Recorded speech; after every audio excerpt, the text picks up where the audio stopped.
This is an ELF video. It's October the 12th, 2024, and beyond there is a wet zone nearby to the Wakefield Creek, and Crowston Lake is a little to our east.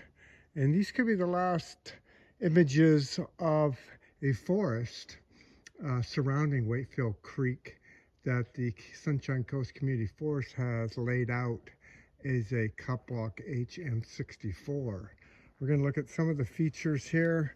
Let's start with identifying elk scat here, the Roosevelt elk. It's a blue listed species without any habitat protection here on the Sunshine Coast.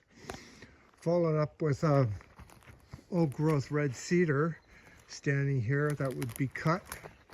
It has some good height and volume on it. We're at the falling corner 54, as you can see. And so this whole slope would be subject to logging. The community forest has not submitted a contract out to this block yet, but it's next on their list. So we're walking through here today, possibly as the last time we come in here. We did have the Seashell Nation knowledge keeper Calvin Cragen.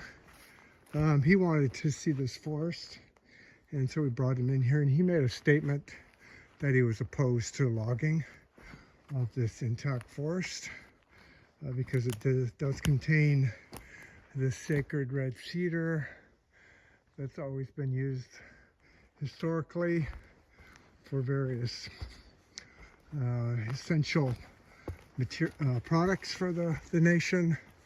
And there are some remnants, CMTs, culturally modified trees in here that show past use. Here's a alder that's breaking apart and enriching the soil here with its fixing of nitrogen into the ground and the exchange of nitrogen for water with the conifers. Here's a good size Douglas fir.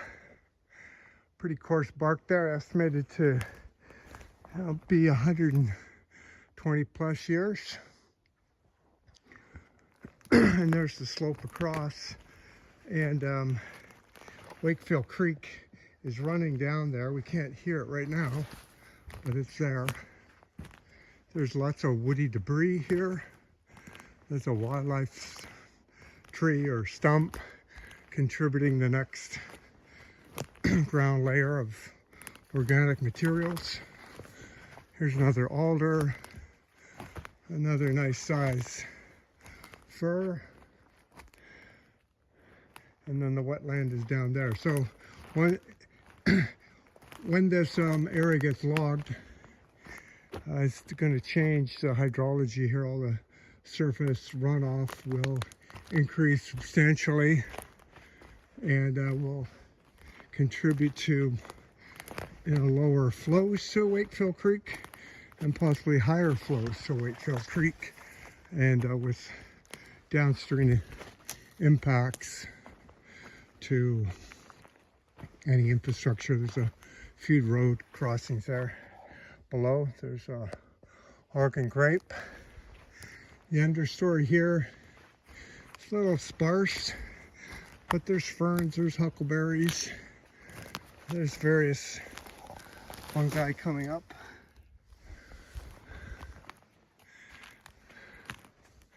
The timber values in here, they're not huge by any means, so really the economic benefit to the district of Seashell that owns this community forest logging license is somewhat questionable. And especially when you consider it takes 80 years minimum, 150 years to really get the habitat established, returned to species like black bear. There's 3 black bear scat droppings in a row.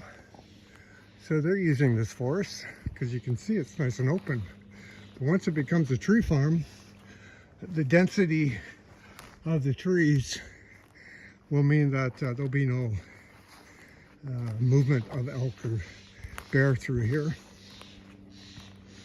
And so for 80 to 100 plus years, this site will just sit here growing dense monocultures. A few species will be added.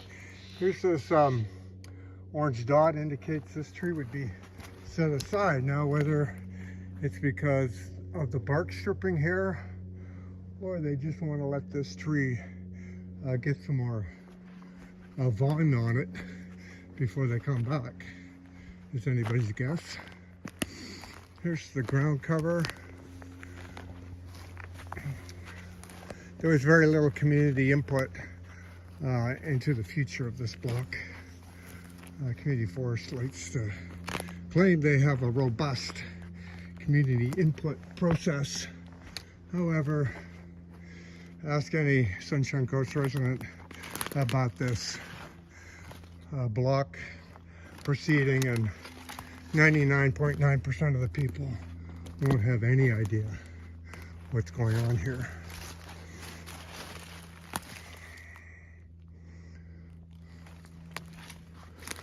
There's some huckleberry.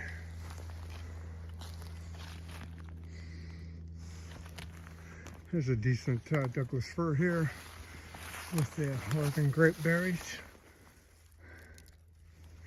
which the bears will eat. And then over there is the Baby Beaver Trail, which connects a beaver pond upslope there to Crowston Lake. So the trail was named after somebody, or somebody saw a baby beaver presumably walking through this forest, so it got the namesake Baby Beaver Trail, which is kind of cool to think that beavers use this habitat, use this forest to connect to the two main water bodies here, the beaver pond up above and Crowston Lake below. So that's kind of cool that beavers are in here using this forest for connectivity between two water bodies. However, Community Forest has not mentioned that or taken that into consideration.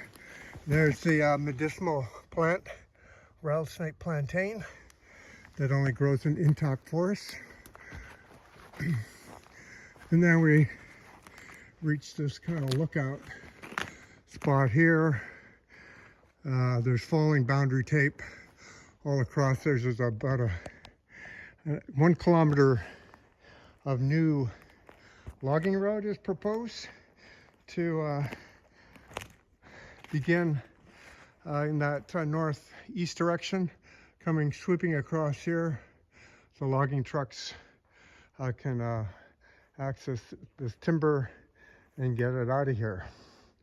So there you go. This might be the last time we see this forest intact. This is our documentation of the Wakefield Creek Forest, one that the Seashell Knowledge Keeper asked to be set aside. And I think it should be of concern to people who live adjacent to Wakefield Creek, of the changes to the hydrology to the creek down there, where it crosses numerous roads and abuts against private property. But, you know, for the most part, this is a nice forest in here. It should be protected and, you know, added to a big, robust conservation reserve for Crowston Lake and the beaver pond that's upslope there more to the northwest. Thanks for watching.